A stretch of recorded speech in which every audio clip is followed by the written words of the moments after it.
रास्ता अवस्था शोचनीय होइथिबारु रास्ता अवरोध कले ग्रामवासी। भद्रक जिला तिहिडी ब्लॉक मंगलपुर ग्राम रास्तार बहुमात्रा रे भारी जान चलाचल करुथिबारु एही रास्तार अवस्था अत्यंत शोचनीय होई पड़िछि।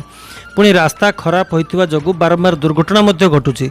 रास्ता मरामती दाबी करी लोके रास्ता अवरोध करिथिबा जणा पड़िछि। रास्ता रोक होबार कारण कोन ए कंपनी लो जोर जबरदस्त करके रास्तार क्षमता रो बहु अधिकार माल परिवहन करी रोड को एकदम दानाचार्य करछि।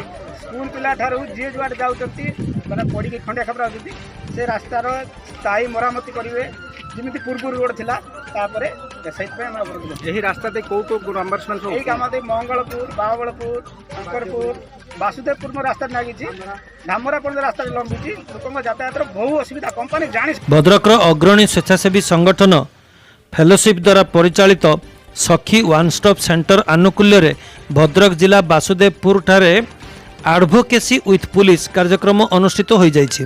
फेलोशिप निर्देशक ललाटेन्दु महांती मुख्य आलोचक भाव जोग दे वन स्टॉप सेंटर कार्यशैली यार लक्ष्य यार उद्देश्य संपर्क में सूचना देथिले।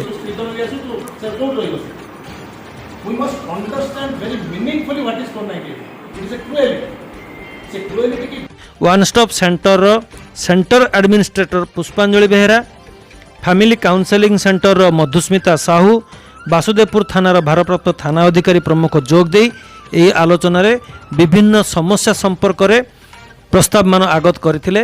लोके किपरि गोटिए जगार से समस्यार समाधान करें से संपर्क में लोक माननकु बुझाइथिले।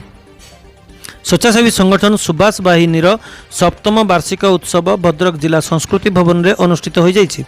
एथिरे आवाहक विकास श्रेष्ठा सभापतित्व करिथिबा बेले मुख्य अतिथि भावे राष्ट्रपति पुरस्कार प्राप्त शिक्षक अशोक शतपथी, मुख्य वक्ता भावे पंडित संग्राम आचार्य, सम्मानित अतिथि भावे युवनेता राकेश पंडा, सूरज साहू, प्रकाश ज्योति महाकोड़ प्रमुख जोग देथिले।